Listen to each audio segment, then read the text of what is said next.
Hello everyone, this is Money Mom. Welcome to the channel. Today I want to chat with you guys about 3 reasons I'm not worried about the U.S. economy. Let's get started and talk about it. I know many folks are worried about uncertain economic times, but I want to tell you one thing.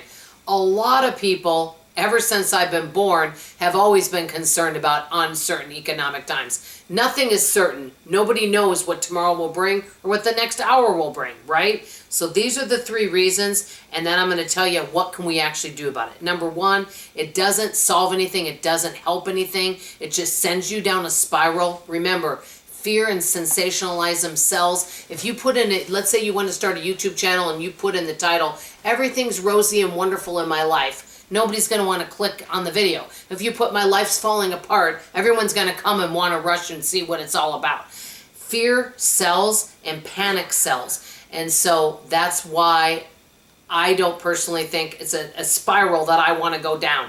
Also, it attracts the wrong people to you, and it just can keep going on and on and on.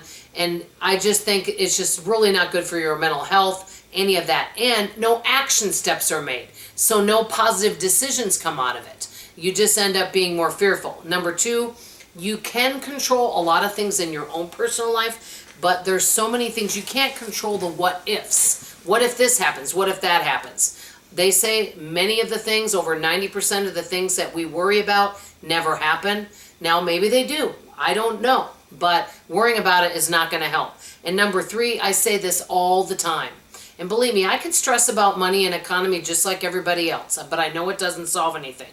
But there's always a way to make money. There's always ways to save money. There are people that I know, no matter what the economy, they are going to find a way and do research to ways to save money off their budget. They're going to find ways to make money.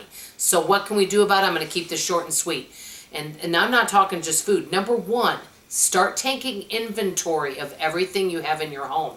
And I don't mean, a lot of people want to stockpile food, which is great. That's fabulous. Especially if you know how to stockpile and how to store it properly so it lasts a long time. That's a wonderful way to save money as long as your family eats it. But I'm talking stock up on other things. I'm going to give you an example.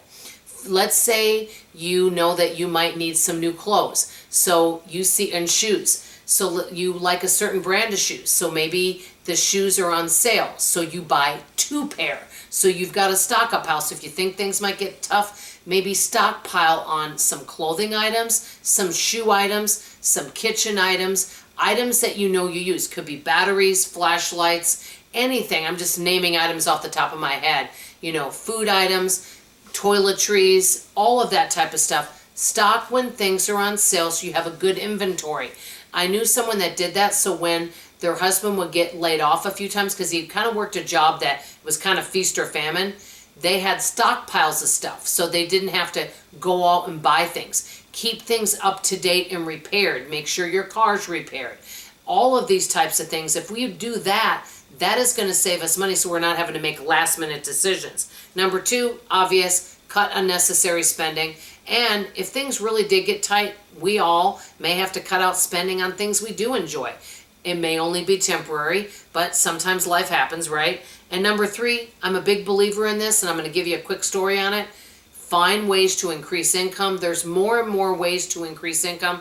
I know there's a lot of areas I'm not increasing income that I could maybe do, like selling online, but I feel like I have enough on my plate as it is. But there are so many ways to increase income. I knew somebody recently that told me they could pay all their bills, but what concerned them is they didn't have anything left over for emergencies, and some of their services had gone up, such as insurances. So what they did is they picked up a side hustle where they make an extra $500 to $700 a month, and what they do with that money, they've cut some of their spending, number 1, but what they do is they take that $500 to $700 and they put it in an emergency fund.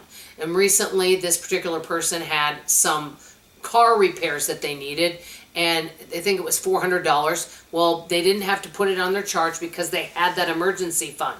I do know of people that have an extra side hustle, and what that money goes for is an emergency fund, so if something happens. There's always ways to navigate this. It is scary. I'm not saying it's not, and especially when everything's going up and your income's going down and you might not have enough money for the month, but there's always ways to manage this. I really encourage people to find ways to increase your income. Imagine what an extra $300 a month could do in your budget. I know for me, I would love an extra $300 a month. Any little bit helps. Let me know what you guys think. Give me some positive ways in the comments below of how we can handle emergencies, fear about money. How can we change our mindset? What are some of your positive ideas? Let's talk about it in the comments below. That's all I have to say for now. I love you, I appreciate you, and I sure hope to see you on tomorrow morning's video. Bye-bye, everybody.